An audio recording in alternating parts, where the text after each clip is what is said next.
My name is Angela Joseph. I'm the head teacher at St. Paul Catholic Primary School. This school was started by the Catholic Diocese of Nakuru, currently being managed by the Spiritan Missionary Fathers. Our school started in the year 1982 as an ECD center.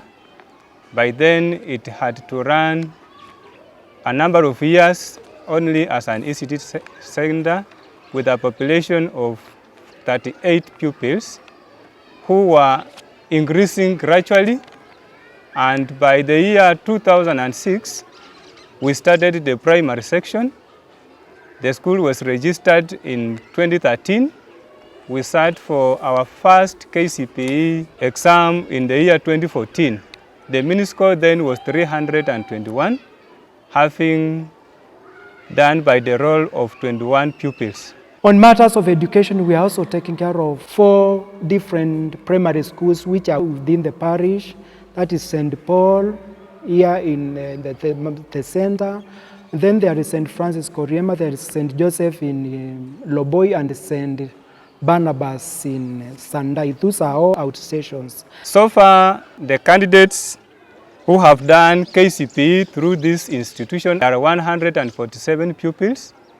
All our learners have been joining secondary schools, and there's no year where we have recorded even a single child who did not participate in going to the high school. I can say those schools, 3 of them, they were mainly created and founded by the Christians themselves. But because we are in the diocese and they cannot run things apart, we as a priest who are here, Spiritans, we are also managing them, seeing on how they are being run, and more especially when it comes to financial administration and the results. So we are doing pastoral work for them, making sure that the catechesis is done, celebrating masses for them, trying also to talk to the workers and try to give them the meaning of the Catholic education and its values and ethos. Being a Catholic faith-based school, there has been also some challenges. There are some pupils whom we were also sponsoring fully, depending on the school fees that was being collected, and sometimes by the help of our director. It reaches a point after having done so successfully, some get the challenges to join their Form 1s because they no longer get the sponsor to continue facilitating for their future education.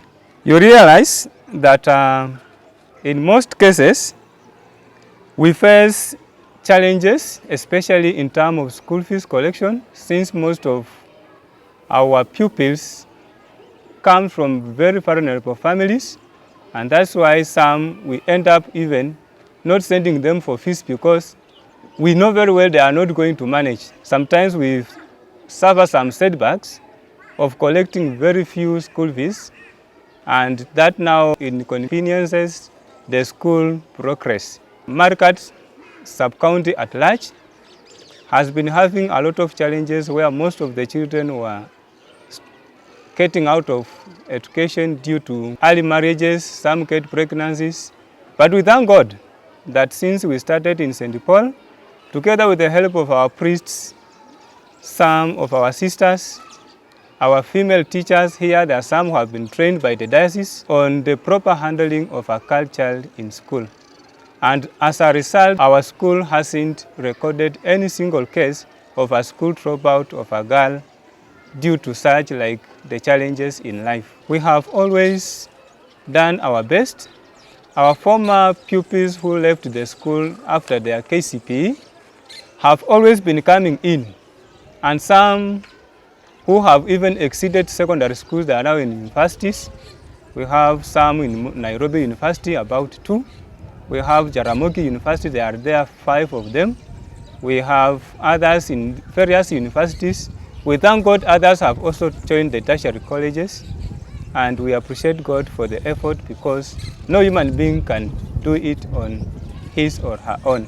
As an institution, we are fostering the discipline and the moral values and also the moral growth of the school to instill and have at least a changed institution to be emulated by other institutions around.